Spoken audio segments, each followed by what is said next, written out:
Bonjour à tous, aujourd'hui on se retrouve dans une nouvelle vidéo et dans cette vidéo on va regarder les paramètres avancés du séquenceur pas à pas, donc la deuxième partie. Donc on revient comme sur la première partie juste ici et ici on peut voir groupe select. Donc groupe select, en fait ce que ça fait, ça va vous demander un nom ici, donc vous mettez nom, tac, et ensuite ça va vous créer des groupes ici.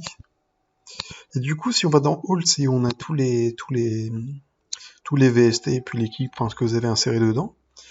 Et ensuite, si par exemple vous voulez avoir le sampler dans un groupe spécifique, vous sélectionnez sampler, vous faites groupe select, ensuite vous mettez le nom que vous voulez. Donc on va mettre sampler. Et après, si on va dans sampler, on peut le retrouver ici en fait. Il faut bien sélectionner. Après, vous pouvez sélectionner deux. Si vous faites CTRL, clic, non. Si vous faites, voilà, maj et clic dessus, clic gauche, vous pouvez sélectionner les deux.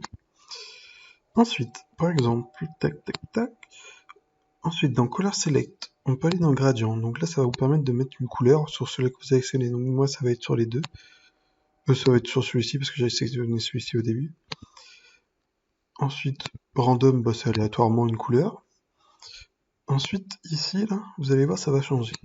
Donc Mute Selected, ça va en fait muter la piste qui est juste ici. Ensuite, une mute, ça va vous réactiver la piste. Ici, Transpose. Ah oui, Transpose, je ne savais pas exactement ce que ça faisait.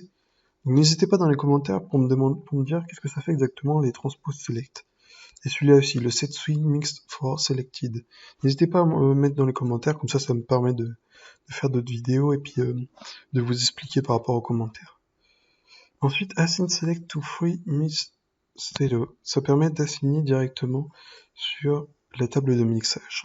Quand on fait comme ça, si je continue, en fait, ça va faire ainsi de suite, 8, 9, 10.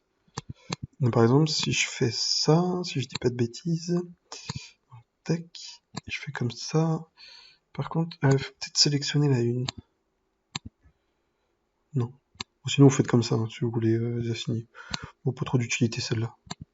Ensuite, zip select, en fait, ça vous permet de créer un zip, un peu comme quand vous avez des fichiers.